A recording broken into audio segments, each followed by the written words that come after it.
We are back. We're now joined by Phil Collins and Jack Boddy, who are with New Music Works, and welcome. Thanks. Hi guys. So what, guys? So what? So what? Yeah. So you guys are doing New Zealand Day. Yeah, coming up. we have Jack here from New Zealand itself. All the way from New Zealand. Yes. And Jack, you are, let's talk first a little bit about New Zealand Day. This is part of New Music Works season.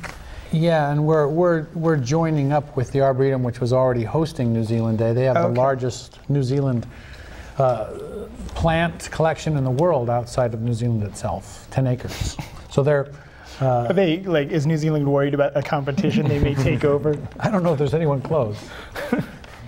But Dan Harder, the executive director of the Arboretum, wanted to collaborate with us and us with them. So we're doing New Zealand Day on May 15th. And providing the musical aspects and some of the personnel, and then we're also doing the Avant Garden Party together as a joint venture in June 12th. And the garden party this year will be at the Arboretum. Right. Which you've hosted in a number of locations all over. Yes. Yeah, I've been to one or driven two. trucks Yeah, I've too. built a stage or two out of. Yes. So New Zealand Day came about because of the Arboretum's collection of plants. Yes, they've had a New Zealand Day before. And what has your New Zealand musical experience been leading up to this? Knowing Jack Boddy. Knowing Jack Boddy. And playing his music has been very, very little. But that's why he happened to be coming to America on a Fulbright anyway, and we had long back commissioned a piece that we premiered of his tribute to the blues back on April 1st, and the way things sometimes happen is New Zealand Day was going to happen, and there was Jack. Before we go to Jack, let me just ask you, what is new music, Phil? What is new music, Phil? What is new music? Pretty much boils down to me. Phil, what is new music? Well, it depends if you're in New Zealand or America a little bit. It's just what's rotates differently? It's what's vibrating at the time. I heard some new music just now on that nice TV show. Let's talk to Jack. Jack, welcome. Thank you. Welcome to America and welcome to So What. Very nice to be here. And we in no way represent this country. Just so you know. This collaboration with Phil, you're putting together a program of music with musicians from New Zealand, composers from New Zealand? Yes, I think it was a request from the Arboretum himself that there should be some representation of indigenous New Zealand. Okay. I mean, the majority of the population has skin like mine in New Zealand, but of course the native people are Maori, and that's a really important part of our culture, and certainly the part that people outside are interested in to see. So I've put together a program which looks at the interface between traditional culture and contemporary culture. And we have two singers, and the people I've chosen are natural singers. They're not sort of trained singers. They're real, authentic voice of Maori singing, and that's something very special. Right. I think we'll get a chance to hear some of that later. Yes.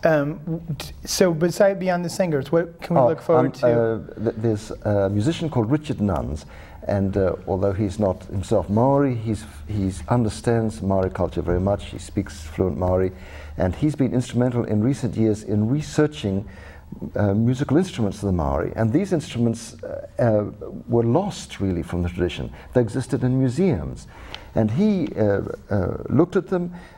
He had people to remake these instruments, new forms of them, and by researching documents and talking to old people, kind of brought these instruments back to life. And this is an extraordinary movement in New Zealand. And the sound of the instruments is very kind of evocative. We don't really know the repertoire of the music they played, except that it's related to vocal music, so that's the good link. But for Maori people to hear these instruments speaking again after they've lost it, they're incredibly moved, and they have an incredible power, I think. Could you give an example of what kind of, like, how is it wind instruments? Yes, most of them are flutes. Okay. And the Maori have a relationship with breath. For instance, to kiss somebody, they have a form of engagement which is called hongi, which is pressing noses. Right. And the concept is that you exchange breath with each other. And like these instruments also use breath and this kind of, there are some instruments which kind of speak. There are other sounds other than a note, kind of breath sound, which makes them very kind of strange and magical. The pieces we play, of course, interface these instruments with Western instruments, and so we have composers who have found ways that these instruments can talk to each other. So tell us about the piece that you composed that you're bringing to the festival today. It's part of a bigger piece, which is a big story that there's no time to talk about, but it's really relating to women's experience. And in Maori culture, women have certain power. In fact, many of the composers, probably the majority of the composers in tradition, were women. And I chose poems which are express the power of women. And this might be, for instance, to do with childbirth. But there's one particular poem which is really interesting because it's the power of a woman to put down a man who comes to her to make love, and he can't do it. So it's a kind of... so she puts him down. Absolutely. No pun intended. No, he's already down. The poem itself is extraordinary because it's actually a 16th century Chinese, which I had translated into Maori via English. But in Maori tradition, there is a form of poetry like this called patere.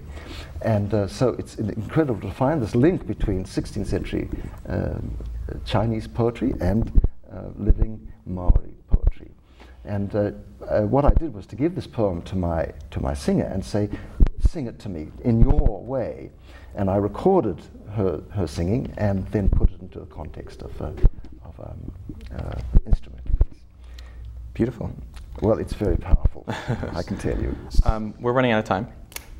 Really quick, besides the music, there's tours, anything else going on at the day? What's the... Well, there'll be bird song and music installations among the New Zealand flora, indigenous birds, bird calls, which Jack has brought over on a CD. And there'll be food, a hangi, which is a earthen cooked meal. There'll be samples of that, and there's food. You've said enough. We'll be there. We'll be there. And wines, New Zealand wine. We're running out of time, but our audience can find out more at newmusicworks.org. This will be May 15th, 2 Sundays from today. Will be this New Zealand Day up at the Arboretum.